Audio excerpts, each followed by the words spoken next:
Hello বন্ধুরা, আপনারা সবাই কেমন আছেন? আশা করি সবাই ভালো আছেন। আমি একটি প্রিন্টার রিভিউ নিয়ে আসছি, সেটি হচ্ছে HP ব্র্যান্ডের লেজার প্রিন্টার LaserJet Pro12a একটি প্রিন্টার। এই প্রিন্টারটি এখন আনবক্সিং করব এবং আনবক্সিং আগে আমি কিছু কথা বলে নিতে চাচ্ছি। সেটি হচ্ছে এটি একটি লেজার প্রিন্টার, সেটি বাজারের থেকে অন্যতম একটি প্রিন্টার। এই কারণে অন্যতম বলছি, এটি কম মূল্যে এবং প্রিন্টার কস্ট খুবই কম। এখানে আমরা দেখতে পাচ্ছি একটি ডাটা কেবল, একটি ড্রাইভার কেবল এবং একটা ইংলিশ ভার্সনের একটি ম্যানুয়াল, এখন দুটি পাওয়ার কেবল।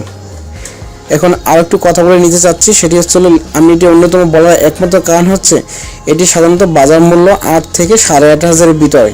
এখানে যদি আপনি একটি টোনার ইউজ করেন, এখানে আপনি 1500 পেজ অনায়াসে দিতে পারবেন এবং অন্য সব প্রিন্টারের তুলনায় এটি প্রায় 60% কম কস্ট।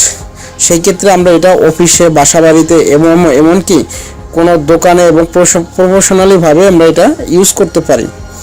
এখন এই প্রিন্টারটি এটা রিভিউ নিয়ে আসার একমাত্র কারণ, আমাদের এখানে অনেক ধরনের প্রিন্টার আছে। অনেকেই এসে বলে যে ভাই একটা ভালো প্রিন্টার দেন। সেক্ষেত্রে ভালো প্রিন্টার চুজ করতে গেলে আমরা অবশ্যই চিন্তা করি প্রিন্টারের কোয়ালিটি এবং প্রিন্টার কস্ট যাতে কম হয়।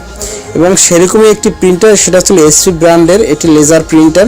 আমরা তো মডেল নাম্বার বলছি এবং আমার ডিসক্রিপশনে সব কিছু ডিটেলস দেওয়া আছে।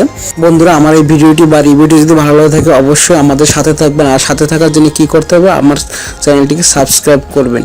আর সাবস্ক্রাইব করে সবসময় আমাদের সাথে থাকুন। প্লিজ আমার চ্যানেলটি একটু সাবস্ক্রাইব করবেন। চায়না টোনার যেটা আমরা বলি, চায়না টোনার, এই টোনারটার মূল্য সাধারণত 800 থেকে 1200 টাকার ভিতরে। সেই ক্ষেত্রে আপনি 1500 পেজ প্রিন্ট দিতে পারবেন।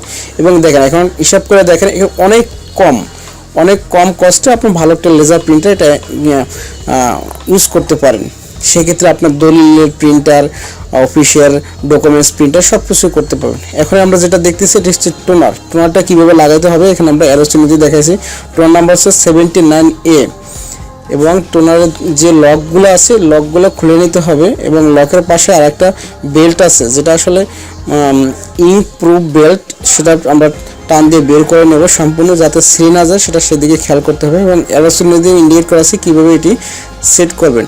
এবং সেট করে নেওয়ার পরে এটি লক সুন্দরভাবে লেগে যাবে। সেক্ষেত্রে আমরা সতর্কতার সহিত এটা লাগাইতে হবে। এখন দেখেন, আমরা প্রিন্টার দেখতেও খুব সুন্দর এবং স্মার্ট এবং স্পেস কম নেবে এবং অফিসের একটা প্রিন্টার। এখন printer page A4 size, letter size এবং লিগ্যাল সাইজ সব পেজ প্রিন্ট দিতে পারবেন। এখন আমরা পেজের সাইজ ছোট বড় করে নিতে পারবো এবং কিভাবে এটা পেজটা সেট আপ করতে হবে সেটা আমি আরও স্ক্রিনের মাধ্যমে দেখানো হয়েছে। এখন আমরা বলতে পারি যে এটা ইউজ কিভাবে করব। সেক্ষেত্রে আমাদের ল্যাপটপের ভিতর কেবল কানেক্ট করে ড্রাইভার সিটি সেট আপ দিতে হবে। এই যে ড্রাইভার সিটিটা আছে, ড্রাইভার সিটি কেবল, ডাটা কেবল এবং পাওয়ার কেবল এখানে দেখানো হয়েছে। এগুলো ল্যাপটপে বা ডেস্কটপে আমরা সেট আপ করে নিতে পারবো।